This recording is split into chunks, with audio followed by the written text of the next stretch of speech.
코로나19 사태 속에 등록금 반환 문제가 뜨거운 감자로 떠올랐습니다. 학생들은 대학이 허리띠를 졸라매 등록금을 환불해야 한다고 주장하지만 정치권에선 3차 추경 예산안에 포함해야 한다는 요구가 쏟아지고 있는데요. 염혜원 기자가 보도합니다.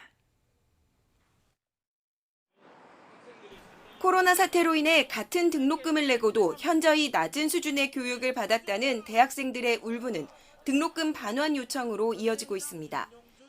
기획재정부의 반대로 관련 예산이 3차 추경에서 빠지게 되면서 논란에 한층 더 불이 붙었습니다. 일단 등록금을 수납받은 대학이 자체적으로 결정할 문제라고 저는 생각을 하고요.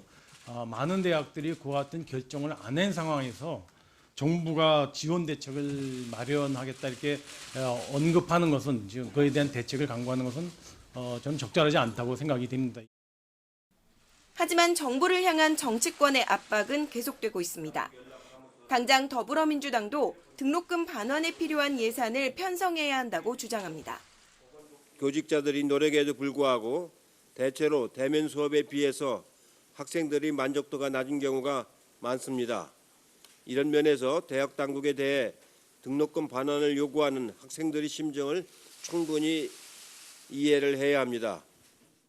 정의당은 정부와 대학이 반환금을 반반씩 내서 학생들이 실질적인 지원을 받을 수 있도록 하자며 구체적인 예산 규모까지 내놨습니다.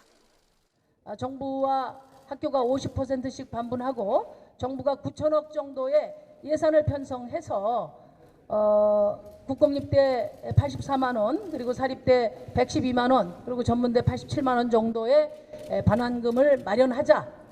이런 기류에 미래통합당도 합류했습니다. 추경으로 전 국민 재난지원금을 준 만큼 등록금 반환 지원도 가능하다며 문제될 것 없다는 입장입니다. 재난소득 등등을 갖다가 전 국민을 상대로 해서 지급하는 이런 상황에서 이번 3차 추경 예산 편성하는 과정에서 대학 등록금 관련된 것을 좀 분명하게 설정을 해서 이처럼 정치권이 한 목소리로 세금 지원을 주장하는 건 당장 등록금 반환 문제를 해결할 뾰족한 수가 없기 때문입니다. 교육 불형인 대학 등록금에 관한 규칙에는 전학기 또는 전월 휴업은 등록금 면제를 할 수 있지만 지금처럼 개강을 연기하거나 온라인 수업을 한 경우에는 해당되지 않습니다. 또 천재지변 탔을 때 등록금 면제와 감액이 가능하지만 코로나19와 같은 전염병도 포함되는지는 불분명합니다. 법적 근거를 만들기 위한 입법이 21대 국회에 들어 이어졌지만 지금과 같은 여야 대치 상황에선 금방 통과될 리가 만무합니다. 그러니 꺼내기 쉬운 세금 카드에 손을 뻗은 셈입니다.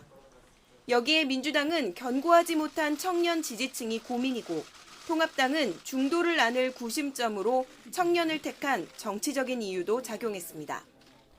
모처럼 여야가 같은 목소리를 내고는 있지만 세금으로 등록금을 돌려준다는 데 대한 반대도 만만치가 않습니다. 사회의 다른 분야에 비해서 대학 지원이 급하지가 않다거나 대학생이 아닌 청년은 소외된다는 등의 비판이 잇따르고 있는 만큼 정치권의 숙고가 필요하다는 지적입니다. YTN 염혜원입니다.